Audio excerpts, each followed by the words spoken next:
Muy buenas tardes, queridos alumnos. Voy a hacer este breve video para explicar el contenido del módulo 1. Ustedes van a ver entre el material que he subido un archivo que indica material de estudio del módulo 1, donde comienza con un análisis de lo que sería la ley de contrato de trabajo 20744, que a su vez está también ahí como material dentro de legislación. Lo importante de este material es que ya tiene la actualización de la ley bases 27742 en los aspectos más sobresalientes que modificaron algunos artículos de la ley 27744. Por ejemplo, el artículo 2, donde está el ámbito de aplicación de esta ley, que agrega un inciso, que sería el inciso D, donde dice expresamente, porque el artículo 2 es todo lo que abarca esta ley y estas disposiciones que no son aplicables e indica que no son aplicables, agrega un inciso que es contrataciones de obras, servicios, agencia y todas las reguladas en el Código Civil y Comercial de la Nación. Esto es muy importante, este inciso que se agrega desde la ley 27742, porque de alguna manera contempla que no estarían alcanzadas por esta ley aquellas contrataciones que, por ejemplo, las empresas se hacen para eh, de algunos profesionales o servicios que inclusive podría ser de los mismos técnicos en recursos humanos que, por ejemplo, tengan que ser facturados. Bien, por eso habla de todas las reguladas por el Código Civil y Comercial de la Nación. También hay una importante modificación en lo que hace al periodo de prueba, que también más adelante lo, digamos, lo aclaro en lo referido a periodo de prueba acá. Ahí se hace un agregado que es una modificación al artículo 92 bis, que el artículo que sustituye al el artículo, digamos, 92 bis, le hace una modificación. El artículo es el artículo justamente 92 de la 27742, pero que modifica el 92 bis de la 20744. Acá es muy importante este artículo porque es una modificación muy trascendente con respecto a los periodos de prueba, llevándolo de 3 a 6 meses para los empleadores en general y pudiendo las convenciones colectivas ampliar esos periodos para casos de empresas entre 6 y 100 trabajadores, que podría llegar a ser 8 meses, y un año para empresas de hasta 5 trabajadores. Eh, Al principio también hice un agregado en el material referido a lo que sería dentro de lo que es concepto de trabajo, la presunción de la existencia del contrato de trabajo. Este también es un tema muy importante porque acá en lo que agrega o lo que aporta la ley en su artículo 89, es decir, el artículo 89 de la ley hace una aclaración, una ampliación, diría yo, en el artículo 23 de la 27744, donde dice que el hecho de la prestación de servicio hace presumir la existencia de un contrato de trabajo, salvo que por las circunstancias, las relaciones o causas que lo motiven se demostrase lo contrario. Y fíjense este párrafo. La presunción contenida en el presente artículo no será de aplicación cuando la relación se trate de contrataciones de obra, de obras o de servicios profesionales o de oficios y se emitan los recibos o facturas correspondientes a dichas formas de contratación o el pago se realice conforme los sistemas bancarios determinados por la reglamentación correspondiente. Dicha ausencia de presunción se extenderá a todos los efectos, inclusive a la seguridad social. Es decir, esto es muy importante porque yo uno mucho este artículo con el 2 que acabé de decir o de explicar, ese agregado que se hace a las locaciones de obras, servicios, y que acá de alguna manera hace como en la presunción una mayor profundización. Después quedó también porque en las primeras partes del año analizamos el decreto 70, pero acá hago una aclaración de que este decreto 70 en realidad es como mencionarlo, que está, vamos a decir, declarado como inconstitucional toda lo que sería la reforma laboral de ese DNU, porque esto ya está confirmado por la Cámara del Trabajo. Bien. Después, bueno, todo lo que es modalidades de contratación y demás. Y también hay un material que dice complementario, que en su momento cuando hice la explicación en el video, hay un material referido ya vamos a ver acá, a lo que sería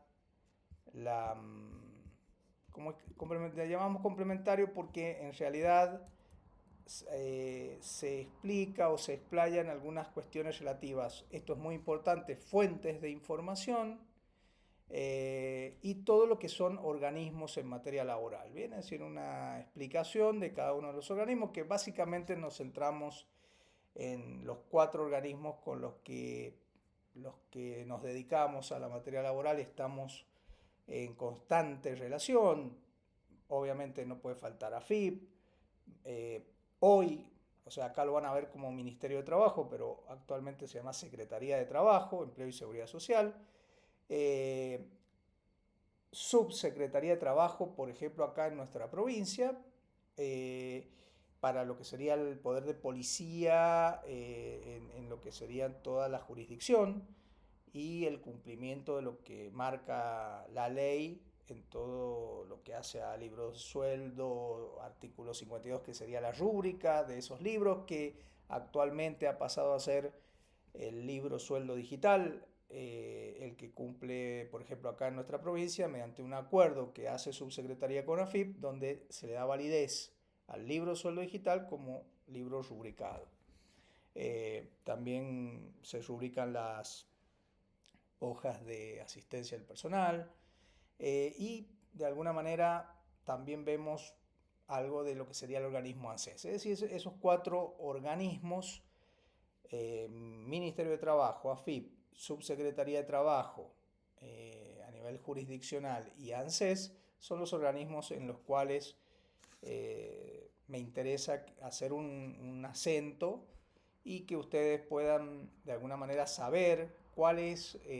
la función de estos organismos y cuál es nuestra relación, por ejemplo, en cuanto a las inspecciones y en cuanto a lo que nos pueden verificar o pedir y en definitiva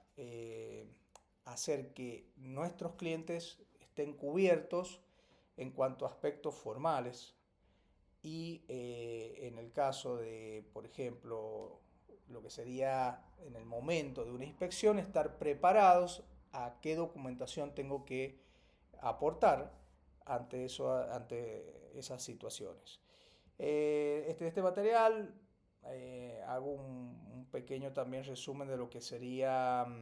los pasos para la inscripción como empleador, que acá aporto también dentro del material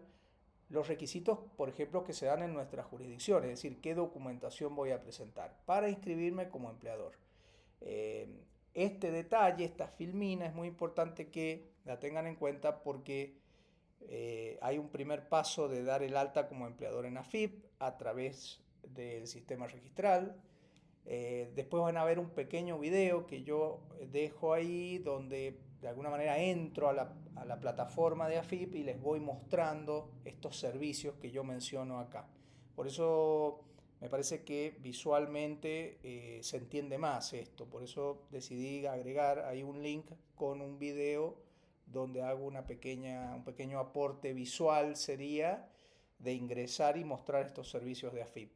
El paso cuando voy a obtener el contrato de ART. Después cuando digo el paso para inscripción en su secretaría, ahí aporto, van a ver un material que es un listado básicamente de documentación que se presenta en su secretaría de trabajo. Después el paso de la contratación de los seguros, que también hablo algo de los seguros obligatorios, el paso de la inscripción en el sindicato correspondiente y el empadronamiento como empleador en la obra social sería de la actividad. Fíjense que estos pasos están armados un poco por una cuestión, una cuestión práctica de que en realidad no podría ir a subsecretaría sin antes haber primero hecho la inscripción en AFIP, porque van a ver que entre los requisitos está llevar la inscripción de AFIP como empleador. Después también me pide llevar una póliza de ART, por eso está el paso de la ART. Después está posteriormente todo lo que sería contratación de seguros y no podría inscribirme en el sindicato sin antes haberme inscrito en la subsecretaría, que es quien me define el convenio colectivo de la actividad. Bien, ahí he subido una ley que es la 377A, donde en el artículo 3 habla de que es el organismo que permite o hace, vamos a decir así, el encuadramiento sindical. También están los pasos para dar el alta del trabajador, que también se logra ver en ese video que yo les digo, sobre todo a qué servicio voy y cómo hago las altas. Que sería, acá he dejado un modelo de alta temprana, modalidades de contratos. Acá está la modificación ya incluida del periodo de prueba y las modalidades de contratación con algún modelo de preaviso para finalización del contrato a plazo fijo, contrato eventual, tiempo parcial, teletrabajo y un detalle de los seguros obligatorios. Es decir, que en lo que sería el material es muy rico en cuanto a que he tratado de concentrar los temas que creemos más importantes a tener en cuenta en lo que sería esta introducción en el módulo 1 a lo que sería el contrato de trabajo, ¿no? Y presentar de alguna manera dentro de las fuentes de información a la ley madre que llamamos nosotros, que es la ley 2744 y las correspondientes leyes que también surgen eh, como la ley de jornada de trabajo, como les decía, la ley que rige en nuestra provincia la Subsecretaría de Trabajo, que es la 377A, y también algunos decretos importantes. La ley hemos subido 24.013, que es la ley de empleo, que también la hemos subido modificada por la ley 27742, que derogó varios de sus artículos. En definitiva, creemos que este material les va a ser de mucha utilidad para poder estudiar el módulo 1 y aclararles que cada módulo vamos a decir así, se va rindiendo con un cuestionario de 10 preguntas que debe cada módulo ser eximido con una nota mayor a 6 y que lo más importante en esta materia es saber que es una materia dinámica, que está en constante cambio y que de alguna manera lo que les vamos a enseñar a lo largo de de todo el recorrido es a saber buscar la información. Y por ejemplo, cuando nosotros les decía que es muy importante en la parte del material, cuando hablamos de las fuentes de la información, es muy importante porque fíjense que acá la propia ley habla de lo que serían fuentes de información, entiéndanlo como herramientas. La ley, leyes que también vamos a tener en cuenta provinciales, por ejemplo acá para el ejercicio del poder de policía, los convenios o las convenciones colectivas de trabajo. También cuando habla de fallos judiciales es la jurisprudencia, los fallos, por ejemplo ahí les mencionaba uno de la Cámara del Trabajo que por ejemplo emite un fallo que dice que es inconstitucional todo el articulado del decreto 70. Bueno, cuando habla de voluntad de las partes está muy presente el tema de la voluntad de las partes, lo vamos a ir viendo a lo largo del desarrollo de la materia, esto de lo que se llama el mutuo acuerdo, ¿bien? Siempre en estas relaciones laborales no pueden haber cuestiones unilaterales, porque cuando se da una cuestión unilateral caemos en que una de las partes tendrá que resarcir a la otra. Y eso lo vamos a ver muy claramente cuando veamos extinción.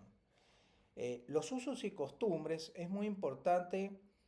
porque cada provincia tiene sus usos y costumbres. Yo he subido, les decía, un material que se los voy a mostrar acá, donde por ejemplo, les muestro los requisitos para la inscripción como empleador. Pero esto es acá en San Juan. Quizás en alguna de las otras provincias puedan haber, vamos a decir así, pedir otros requisitos adicionales o los mismos, es decir, o presentados de otra manera, pero bueno, tiene mucho peso también, tienen mucho peso los usos y costumbres. Por eso en el material, este que le llamamos como complementario, eh, al principio volvemos a hacer referencia a esto de las fuentes de información. Yo siempre me van a escuchar mucho hablar de esto. Desde el artículo 14 bis de la Constitución Nacional, porque fíjense, si ustedes leen ese artículo, se van a dar cuenta que ahí nace, por ejemplo, este tema de que tiene que haber un salario mínimo vital y móvil, que ya lo vamos a ver más adelante, por ejemplo. Es decir, es como decir, por eso pusimos, en esta filmina puse la Constitución Nacional y después todas las cuestiones que están marcadas en la propia ley, y allí yo acá agrego a su vez una más o unas más, que es doctrina, que sería toda la bibliografía a la que ustedes pueden recurrir para sacarse dudas. Inclusive en la doctrina uno puede ver los diferentes criterios que hay en materia laboral según quien lo esté aplicando. Y también cuando hablamos de las fuentes confiables, que son recurrir a aquellas personas que están más en un determinado tema y que nos pueden dar luz sobre algún aspecto en particular. Bueno, quería hacer esta aclaración simplemente como para que sea más orientativo y saber esto de que cada módulo se rinde con una evaluación que tiene que estar superior a 6, después habrá una pequeña etapa de recuperatorio y finalmente, desde ya les aviso, pueden, o sea, ir trabajando un trabajo final, que ese trabajo final va a surgir de los temas que vamos viendo, en donde ustedes podrán elegir un tema y profundizarlo. Ya a medida que avancemos les iré haciendo mayores aclaraciones respecto a este tema. Bueno, seguimos trabajando y mucha suerte en el cursado. Cualquier duda en el foro pueden poner cualquier duda que surja o aclaración que necesiten.